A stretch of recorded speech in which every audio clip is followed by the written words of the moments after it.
Hola, muy buenas a todos, muy bienvenidos a este estudio de Geometría Sagrada que comenzamos pues hace ya un par de semanas con la presentación y ahora vamos a empezar con una serie de vídeos en los que vamos a ir explicando los números como idea. Hoy vamos a empezar por la mónada, por la unidad, por el uno y seguiremos por el 2, el 3, el 4, hasta donde lleguemos. Los números como idea filosófica, es un concepto que proviene de Platón, de la escuela platónica y de la escuela pitagórica, ya que ellos entendían que en los números estaba todo, como nos decían, y que los números no estaban hechos para contar o para meramente hacer operaciones matemáticas que tienen más que ver con el mercaderío y la compraventa de cosas que con el amor al conocimiento. Entonces ellos entendían que los números que tienen encerradas ideas filosóficas. Y filosofía significa amar el conocimiento. Entonces vamos a ir por ahí. El conocimiento de los números como idea es lo que nos va a servir, o lo que a mí personalmente me sirve, y por eso te lo voy a transmitir, para trabajar con geometría sagrada. Ya explicamos el otro día lo que era la geometría sagrada y que cuando algo es sagrado es algo que está dotado de significado. Entonces vamos a ir a la profundidad de los números para que cuando nosotros representemos, dibujemos, tracemos nuestros símbolos, sepamos qué información elevada, qué información, qué conocimiento hay detrás de esos números. Entonces hoy, como os decía, vamos a empezar a hablar de la mónada. La mónada, el uno. El uno como idea nada tiene que ver con el uno que nos enseñan en el colegio. De hecho, es muy bonito cuando trabajas con niños, ¿no? Y les preguntas, porque si a un adulto os pregunto o nos preguntamos, ¿no? ¿Qué es más pequeño? ¿Cuál es el número más pequeño? Pues la gente así, a lo mejor no muy avispada, te va a decir el cero. Gente que no haya ido al colegio no lo sé, pero los que hemos ido al colegio, pues la mayoría de nosotros vamos a responder que el uno. Y siento deciros que el uno es el número más amplio que existe, es el más grande que existe. El uno representa, nos habla de la totalidad, nos habla del gran vacío primigenio del que surgía Gea como creadora de todo lo que existe, que hablábamos el otro día. Nos habla de un mar infinito de posibilidades en el que todo existe y nada está manifiesto. Nos habla de la eternidad, nos habla de lo atemporal, nos habla de algo tan grande que no tiene nada dentro, porque aún nada existe dentro de ella. Cuando hablamos de los números como ideas, el misterio, la contradicción, el dilema está servido, pero cuando nos vamos a la unidad es ya superior, porque la unidad es tan completa que en el mismo momento en el que la nombramos, intentamos explicarla, intentamos dibujarla, estamos haciendo que desaparezca, porque si yo digo unidad ya existe la palabra y lo que no es palabra. Ya hay una separación y por lo tanto la unidad, la gran mónada, desaparece. Cuando hablamos de la unidad estamos hablando de aquello que contiene, como os decía, todas las posibilidades. Se habla del molde que sirve para todas las formas y que contiene todas las formas pero no se manifiesta en ninguna. Estamos hablando de la esencia que todo lo llena, todo lo permea, pero no se manifiesta en nada. Es, como os decía, un concepto muy abstracto e infinitamente bello. El ser humano, veremos en las siguientes clases, que es dual por excelencia. Entonces, para nosotros la unidad es aquello de lo que venimos y aquello a lo que volveremos. Pero mientras estamos transitando por este tiempo, por esta vida, por esta experiencia de vida, pues lo único que podemos hacer es imaginarnos aquello que es. Podemos hablar de Dios, podemos hablar del Tao, podemos hablar del silencio, podemos hablar de el vacío, podemos hablar de el cosmos, el caos, mejor dicho, ¿no? Que es eso que existe antes. Podemos hablar del momento antes del Big Bang, si nos queremos ir a la física. Podemos hablar de ese vacío fértil del que hablan los cuánticos, ¿no? Que es aquello que está cuando ya quitan todo, ¿no? Se ha visto en física cuántica que cuando van quitando todas las partículas conocidas, se ha visto que existe algo, no se manifiesta nada, pero existe algo que todo lo sostiene. Ahí es donde la física empieza a unirse a la espiritualidad, ¿no? Empieza a unirse a la espiritualidad porque hablan de Dios, verdaderamente. Cuando hablamos de la unidad estamos hablando del gran espíritu. El espíritu no está manifiesto. Estamos hablando de algo que está muy por encima de nosotros. Por ejemplo, en geometría veremos, ¿no?, que con los sólidos platónicos pues podemos llegar hasta el icosaedro, ¿no?, como aquel lugar donde están todos los registros de nuestra alma, está toda la información de nuestra alma. Pues la mónada estaría más allá, está allá donde el espíritu habita, el espíritu que aún no se ha manifestado. Cuando hablamos de la mónada es muy bonito el ejercicio de intentar dibujarla, ¿no? Es una práctica a la que siempre invito en mis formaciones. Venga, vamos a representarla. Entonces lo podéis hacer, ¿no? Seguro que ya se os ha venido a muchos pues un punto, una circunferencia, una esfera. Todo eso son metáforas que nosotros utilizamos de la unidad. Son acercamientos metafóricos a la unidad, porque la unidad en sí misma, como os decía, no se puede representar. La esencia de la unidad es el misterio, porque, como os decía, es el principio y el final. A la hora de empezar con esta serie sobre los números idea, yo pensaba, pues empiezo por la unidad, es que no se puede empezar por otro lugar, pero en realidad es el final de todo también, ¿no? Ahí está la maravillosa definición de geometría sagrada de Jaime Buigas, que dice que la geometría sagrada es el arte de dividir la unidad a través de los números con el único propósito de regresar a ella. En realidad lo que está describiendo es el camino del alma. El alma que proviene de la unidad, proviene del espíritu, viene a encarnar en diferentes existencias para acumular diferentes experiencias, aprendizajes, con el único propósito de poder regresar a la unidad completo. A la unidad solo se puede regresar completo. Entonces por eso hay que ir explorando cada escalón de la escalera, cada número, cada experiencia de vida, cada aprendizaje. Los griegos hablan del num egipcio. Los egipcios hablan del num, que es la metáfora que ellos utilizaban cuando los lodos anegaban el Nilo y lo convertían todo en un lodo negro. Ellos hablaban que eso era una metáfora del num, que es ese vacío, ese caos primigenio, ese caos, ¿no? Ese vacío. En la unidad está todo, está el punto, está la circunferencia, está la esfera, al mismo tiempo, pero nada está manifiesto. Sería la semilla que al mismo tiempo sería la información, ¿no? Si por ejemplo nos vamos a la física cuántica ya se habla de que en el momento de la manifestación del Big Bang se descargó se descargó la red espacio-tiempo, se descargó toda la energía, que se va densificando, bajando de temperatura y se va convirtiendo en materia, en no materia, energía oscura, hay mucha cosita ahí, pero también se habla de que ahí se descargó ya toda la información. Pues lo que más cerca estaría de la unidad sería la información, porque en ese campo de la realidad es donde todo habita, donde todas las ideas, toda la información de todo lo que está existente y siempre ha estado.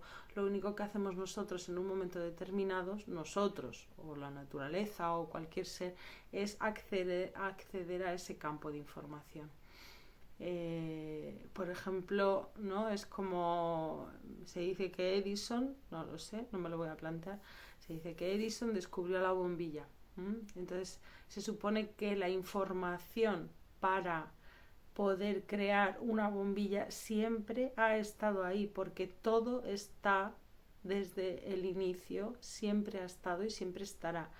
Entonces lo único que nosotros hacemos es acceder en un momento determinado a la información. Por eso es tan importante cultivar, cuidar a qué campos de información accedemos, a qué campos de información, con qué campos de información nos conectamos y qué información estamos obteniendo de ahí y qué nivel de conciencia, de pureza de conciencia, porque la conciencia y la información funcionan por niveles, por capas, está asociado a esa información a la que nosotros accedemos. Vale, lo mejor, lo más elevado sería acceder a la unidad.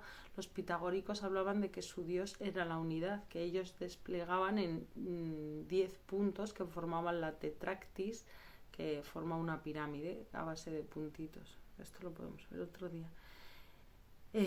Si hablamos de sonido, pues podríamos decir que es el silencio. Platón se refería también a la música de las esferas como ese sonido que existe cuando todo sonido que conocemos cesa. Ese sonido que puede quedar en una noche estrellada cuando estás perdido en la inmensidad de un lugar en el que nadie habita, que realmente es un silencio tan grande que te ensordece, pues sería una idea que podría ir asociada a la unidad. Y es lo que Platón se refería como la música de las esferas. Si vamos a la música que conocemos, pues podríamos hablar del silencio donde parte todo, podríamos hablar como una metáfora de la unidad, la nota fundamental de la que parte cualquier obra o la nota fundamental que vibra con cada persona, que sería lo ideal a la hora de hacer música.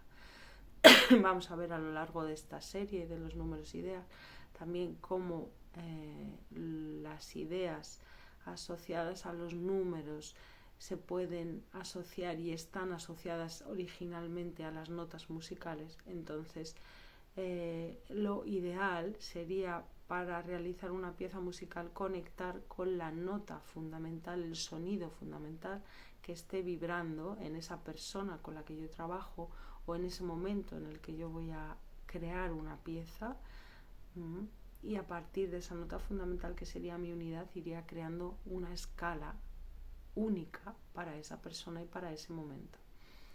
Como esto es bastante complicado en el mundo en el que vivimos, porque nada es individualizado, aunque todo se tiende a individualizar,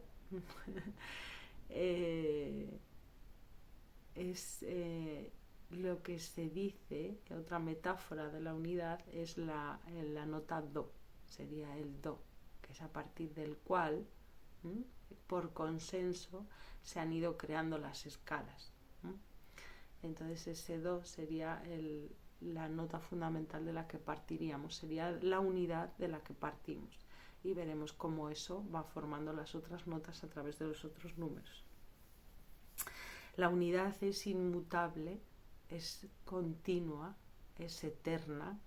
Por eso a nivel simbólico se suele asociar con el dibujo de un punto, con el dibujo de una circunferencia o con el dibujo de una esfera, de un círculo, porque ahí hay continuidad, hay perpetuidad, ¿no? En un círculo giras, vienes, no hay esquinas, no hay aristas, ¿no? No hay nada. Ahí está, por ejemplo, la definición que Hermes Trismegisto utiliza para definir a Dios, que dice que Dios es un gran círculo cuyo centro está en todas partes y su circunferencia en ninguna. Sería algo que nos podría acercar también a la unidad, ¿no? Por eso los pitagóricos, los platónicos decían que su Dios era la unidad, porque es el máximo al que podemos acceder. Ese gran círculo cuyo centro, cuya posibilidad de manifestación, porque el centro es el que hace que se manifieste la circunferencia y por lo tanto el círculo, ¿no? Entonces, cuyo centro está en todas partes, entonces estaría dando lugar a todas las circunferencias posibles, pero a la vez dice que su circunferencia en ninguna. Entonces la manifestación de ese centro no está en ninguna parte. Ahí estamos otra vez en el ámbito de la paradoja, donde siempre vamos a saber los geómetras que estamos en el lugar adecuado. Entiendo, no he hablado mucho con filósofos, ¿no? Bueno, he filosofado mucho con gente muy sabia. Y la paradoja es el lugar donde tenemos ese sabor que nos acerca a la verdad, nos acerca a la esencia de las cosas, ¿no? Entonces ahí nos vamos a manejar. El uno, como os decía, es lo más grande que existe. Es muy bonito explicar a los niños, ¿no? Como uno, vale, tú eres una personita, ¿no? O a vosotros. Cada uno de vosotros sois una persona. En el momento que estamos unidos en este estudio de geometría, somos un grupo de personas conectadas con una misma pasión. En este país, por ejemplo, habrá muchos grupos de personas conectadas con distintas pasiones, distintos estudios. Y formamos un solo grupo de estudiosos, por decir de alguna manera. Cada pueblo, cada grupo de estudiosos forma parte de un grupo mayor, un pueblo forma parte de una comunidad, todas las comunidades forman parte de un país, todos los países forman parte de un continente, todos los continentes forman parte de este planeta, todos los planetas forman parte de los sistemas, todos los sistemas forman parte de una galaxia, todas las galaxias forman parte de un universo, todos los universos forman parte de todos los multiversos, todo el concepto se va ampliando cada vez más y cuando llegamos a un concepto tan amplio que no lo podemos abarcar, pues estamos ahí muy cerquita de la unidad, estaría por ahí. Y al mismo tiempo la unidad nos habla de lo único, de esa esencia que hay en cada persona, de lo único en cada persona, en cada cosa, en cada ser vivo, en cada ser inerte, también en cada cosa manifiesta hay algo único.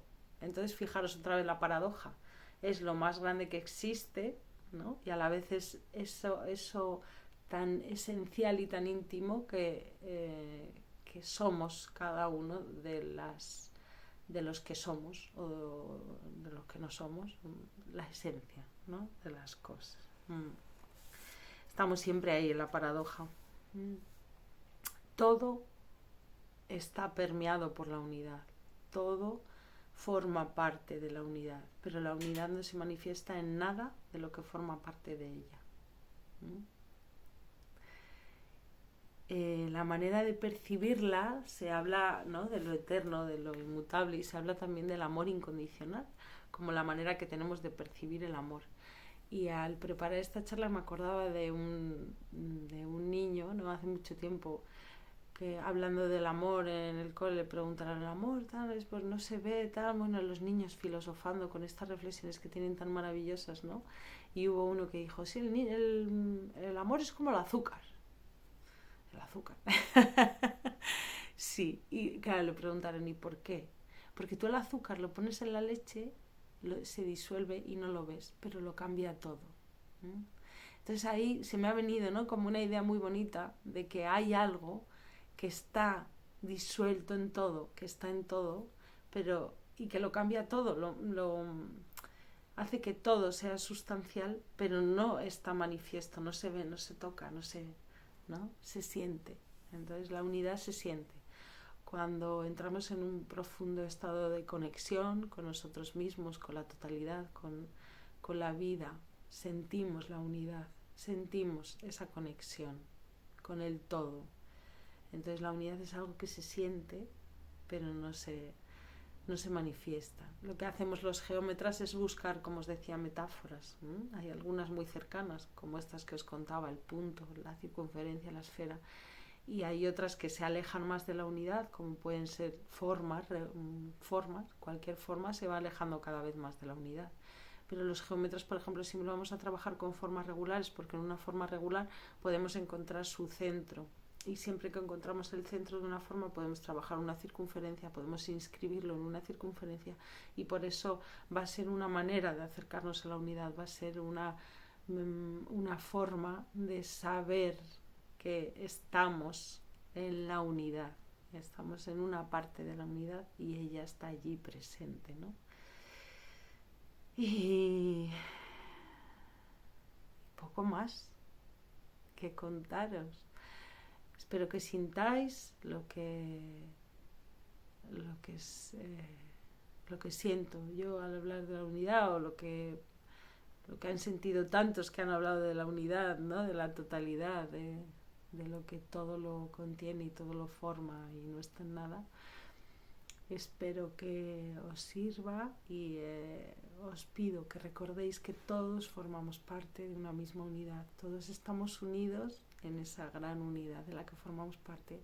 Así que podemos salir a la calle, podemos hablar con nuestros congéneres, con los seres vivientes, sintientes, siendo conscientes de eso, de que todos estamos unidos, que todos somos uno, porque todos formamos parte de un mismo todo, de una misma unidad. Así que gracias, muchas gracias por estar ahí, por hacer esto posible, y nos seguiremos viendo cada 15 días, si así lo deseas, para seguir explorando por ahora los números idea, los números como idea.